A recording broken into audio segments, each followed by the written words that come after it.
नमस्कार दोस्तों, कैसे हो आप सब। तो रिसेंटली एक कमाल की सीरीज ब्लैक वारंट जानेंगे। इस सीरीज में आपको क्या देखने को मिलेगा, जानने के लिए वीडियो में एंड तक जरूर जुड़े रहें। जेल की सलाखों से झांकती विक्रमादित्य मोटवानी की शानदार सीरीज जहान से खींच कर रखी कहानी की कमान। एक आम आदमी जिस किसी अपराधी को किसी तरह से देखता है, ये बात इस सीरीज में बहुत कायदे से समझाई गई है। शो की कहानी के नायक है सुनील गुप्ता, जिसको देश के सबसे बड़े और खतरनाक जेल तिहाड़ का जेलर बनने की नौकरी मिली है। सवाल यह है कि क्या आदर्शों की दाल जेल की सलाखों के पीछे दम भर सकती है। सीरीज की कहानी आपको इस बात का जवाब देती है। दुनिया में ये बात मानी जाए या ना मानी जाए, लेकिन आज भी किसी का शरीर देखकर इस बात का अंदाज़ा लगाया जाता है कि वो शख्स किसी काम के लिए फिट है या नहीं। खास तौर पर जहां बात पुलिस या फौज की आती है, तो मानसिक शक्ति और हिम्मत से कहीं ज़्यादा बाजुओं की ताकत, मर्दानी आवाज़ पर जोर दिया जाता है। खैर, इस बात के लिए किसी को कसूरवार ठहराया भी नहीं जा सकता, क्योंकि कुछ लातों के भूत बातों से नहीं मानते। जब बात देश के सबसे बड़े और खूंखार अपराधियों से भरे जेल को संभालने की हो, तो इन बातों को ध्यान में रखना बनता है। लेकिन हौसला भी किसी चिड़िया का नाम है।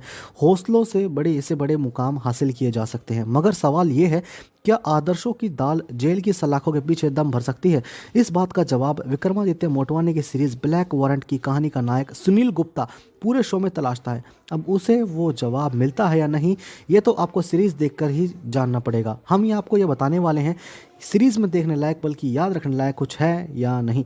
सबसे बड़े जेल और उसके जेलर की कहानी, एक आम आदमी किसी अपराधी को किसी तरह से देखता है, ये बात इस सीरीज में बहुत कायदे से समझाई गई है। दिल्ली के तिहाड़ जेल में नौकरी करते हुए सुनील कुमार गुप्ता ने पत्रकार सुनेत्रा चौधरी के साथ मिलकर कोई 6 साल पहले एक किताब लिखी थी, जिसका नाम था black warrant, confessions of A Tihar jailer. ये किताब आज भी तिहाड़ को लेकर बनी सबसे सटीक किताब है। विक्रमादित्य मोटवानी का यह शो इस किताब पर आधारित है। जिसको नहीं पता, ब्लैक वारंट उस आदेश पत्र को कहा जाता है जिस पर किसी कैदी की मौत का वक्त सजा के तौर पर लिखा जाता है। यानी जब किसी कैदी की फांसी तय की जाती है, तो उसके नाम का वारंट जारी किया जाता है, जिसमें बताया जाता है कि उसे किस वक्त किस दिन फांसी दिया जाए। तिहाड़ का फांसी घर। इम्तिहान फांसी किसी जेल के सबसे बड़े इम्तिहानों में से एक है। ये इम्तिहान तिहाड़ का फांसी घर कई बार दे चुका है। शो की कहानी आपको जेल के सबसे काल कोठरियों तक ले जाती है, जो आपको ये दिखाती है कि जेल में रहने वाले असल में कैसे रहते हैं। कैदियों के बीच लड़ाई, ABC क्लास के हिसाब से रहने वाले ये लोग जेल की चार दीवारी में भी पैसे से बटे रहते हैं। जेल में 3 गैंग है। पहले है हड्डी, दूसरी है त्यागी, तीसरी है सरदार। सुनील जेल में अंदरूनी राजनीति, करप्शन और साजिशों से दो चार होता है तो हिल जाता है। वह दिमागी रूप से इतना परेशान उसने लगने लगता है कि उसकी मदद अब बस एक अपराधी ही कर सकता है। शो में सुनील का किरदार एक्टर शशि कपूर के पोते जहान कपूर ने निभाया है। जहान पूरी तरह से इस शो को पकड़ कर रखते हैं। कहीं भी शो की कहानी भटकती नहीं।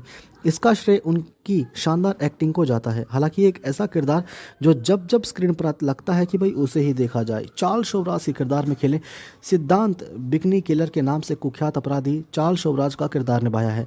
इसका स्टाइल और उसका चार्म सिद्धांत जब जब स्क्रीन पर आते हैं, साथ मौजूद हर शख्स को खा जाते हैं। उनकी आंख चश्मे के भीतर से वो करिश्मा कर देती हैं, जो करने में एक्टर्स को काफ़ी लंबा समय लग जाता है। सिद्धांत की चाल ढाल से लेकर हाव भाव, बोलने का तरीका इतना कमाल का है कि चार्ल्स खुद भी उन्हें देखे तो शायद देखते रह जाएं।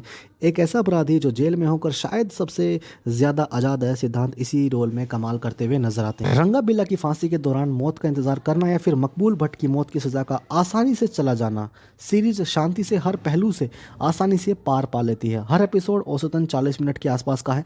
कलाकार इसमें विक्रमादित्य ने छांट छांट कर रखे हैं। जहान सिद्धांत के अलावा शो में राहुल भट्ट, अनुराग ठाकुर, परमवीर प्रताप, विनय सुखविंदर और टोटा चौधरी जैसे शानदार नाम हैं। ब्लैक वारंट लिखने वाले सुनील कुमार गुप्ता ने अपने कार्यकाल के दौरान तिहाड़ में 14 फांसियां देखी थी। ये कहानी आपको सब कुछ तो नहीं दिखाती, दिखा भी नहीं सकती, लेकिन जितना भी दिखाती है वो कमाल का है।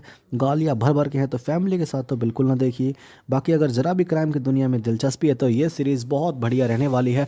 और इस सीरीज़ ने शानदार काम किया है और कुछ नयापन दिखाया है यहाँ पर। अगर हम रेटिंग की बात करें, तो इसको हम 10 में से 7 की रेटिंग देंगे।